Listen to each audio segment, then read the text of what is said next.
ای زما ژوند زندګي زما سر تباه کړې ده. زه د ډېرې مجبورې دلته راغلم. په بلې شپې له را سره چې پلار دا کار وکړ، هغه چې ماښام شرور مې هم را سره وکړ، ویل چوپ شه دا څوک چاته نه وایي، بس که تا ویل ویل موږ در باندې تیزاب بړو.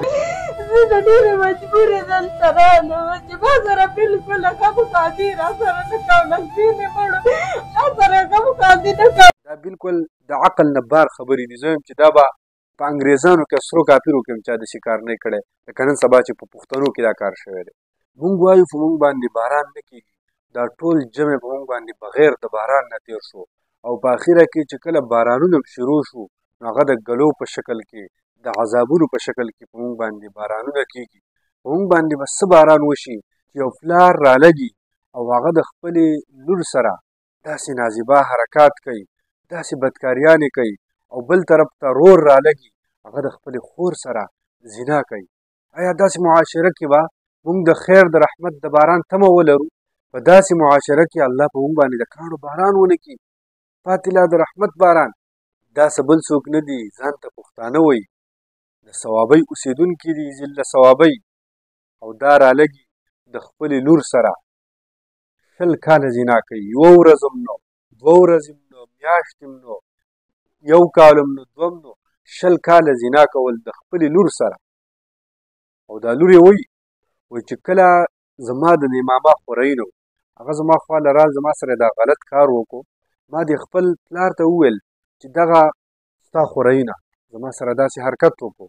وایي پلار مې راته څه وایي چې دا خبرې څوک چاته نه کوي، غلي شه. وایي په حقه ماښام له پلار مې راغی دا کار یې را سره وکړو. د داسې پلار نه به سړی څه د خیر تمه وکړي، د هغه د خپل لور عزت په خپله باندې ټوټې ټوټې کوي. په کور کې خو پلار چې کله څه غلط کارونه وشي نو انسان ډاډی په پلار باندې چې زه به خپل پلار ته پلانکی ور وښیم، هغه به زما سره مرسته وکړي.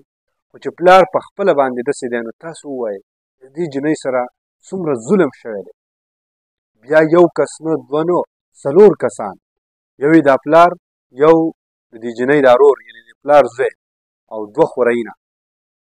بیا 20 کاله د جنۍ وایي چې کله زه بلوغ ته رسېدلی یم دیو زما سره دا کار شروع کړی. وایي اخر حد پورې زه مجبوره شوم، یو طرف ته مې خاوند وهلم، هغه به راته قارېدله، ځکه چې کله زه واده شوم نو خاوند په ما باندې شک کولو. زه اخر ډېره زیاته تنګه شوم او خاوند ته مې حل وویل. او بل طرف ته به دیو دمکیانې راکولې چې په تا باندې به تیزاب واړو، تا به حلاله کړو. زه یم چې دا پلار نه دی بلکې درنده دی، او د درنده نه اخوا چې بل څیز دی دا هغه لقب دې له ورکول پکار دي. یو طرف ته ستا لور ده، بل طرف ته اوس دا حرکتونه کوي، بل طرف ته دمکیانې ورکوي چې زه به دې مړه کړم. دا بالکل د عقل نه بار خبرې دي. زه وایم چې دا به په انګریزانو کې سرو کافرو کې هم چا داسې کار نه کړی لکه نن سبا چې په پښتنو کې دا کار شوی دی. په پښتون باندې خو د غیرت نوم پروت دی او هغه نن رالګي داسې کارونه په معاشره کې کوي.